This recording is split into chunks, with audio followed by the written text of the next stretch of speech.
So, ayun na nga. Coin part 2. Bubuksan na natin siya.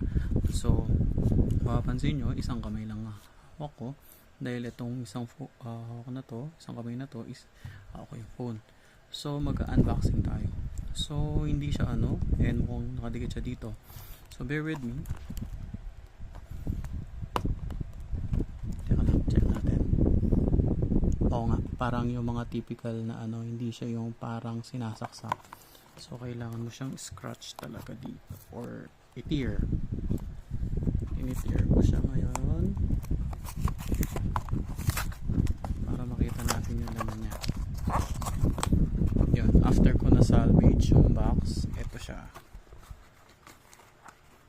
So, sabay-sabay natin malaman kung ano ang nasa mystery box ko, kung sino dun sa mga part 1 na sinabi.